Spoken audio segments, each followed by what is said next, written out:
Your reward for dying 7,000 times in this godforsaken level, being cursed with the fourth circle of hell, is one of those blue bastards on an iron horse. He looks like one of those fucking knights from Jack fucking Frost. It's pretty pathetic. But antagonize the hell out of him. He'll charge you eventually, but get the joy of antagonizing him.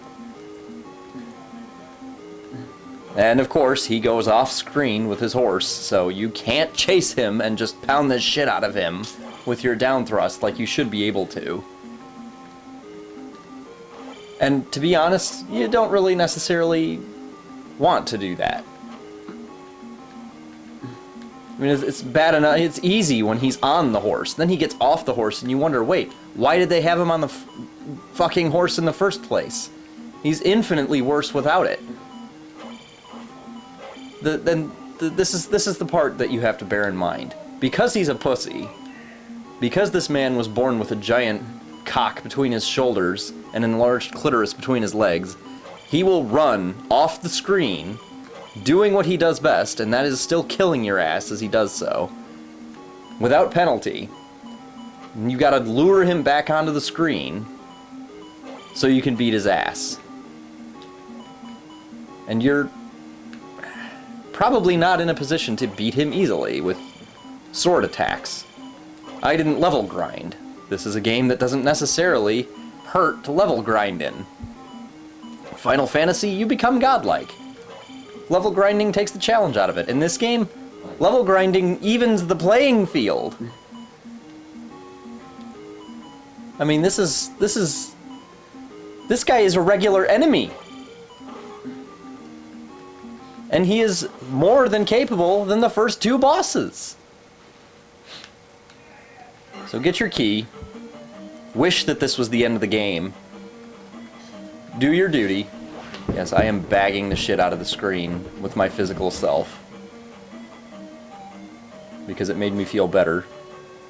And once you've done all that,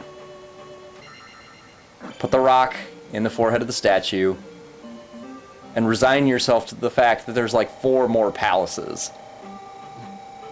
And for God's sake, don't walk outside before you get your level up. Well, once you've done that, you never have to see that fucking place again. You know, it's like being cured of an STD. You think, oh my god, my dick isn't going to look like cauliflower tomorrow. I feel so much better now.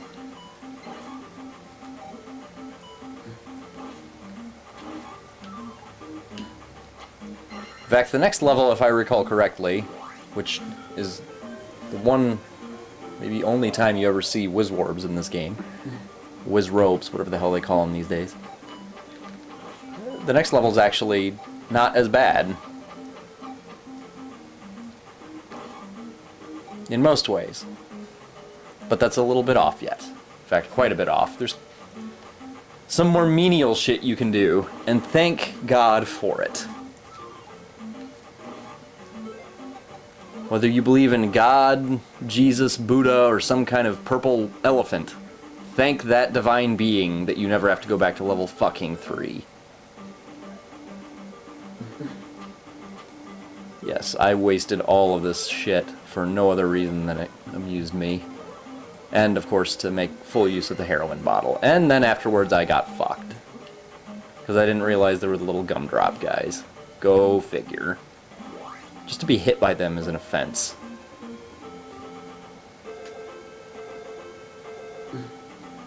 Yes, right there was a mistake. I didn't mean to go into the town. It wasn't necessarily important.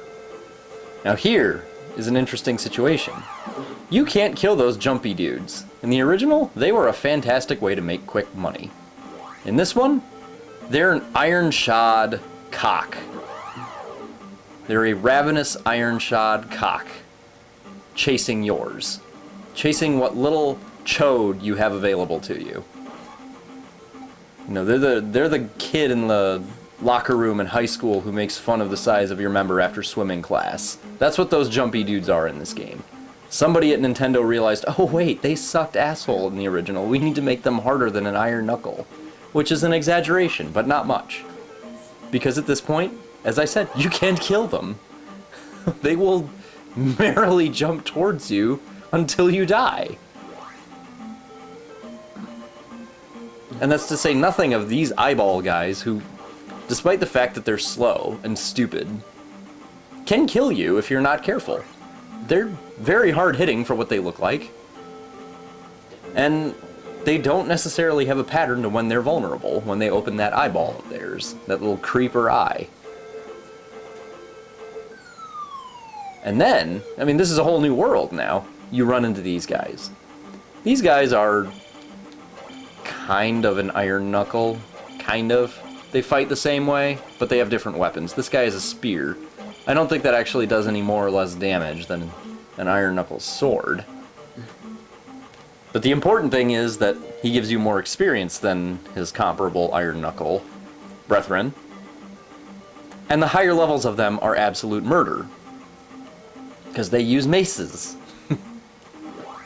So where an iron knuckle will cut you or throw knives at you to cut you, you know, where they come from the ghetto, those weird lizard-looking dudes, those guys are the real deal.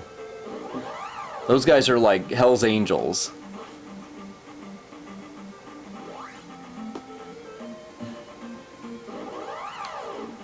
But thankfully you don't often run into them. In fact, you never run into them in a palace. They're generally just in mountains and forests in this region. And, unlike iron knuckles, in general they can be avoided.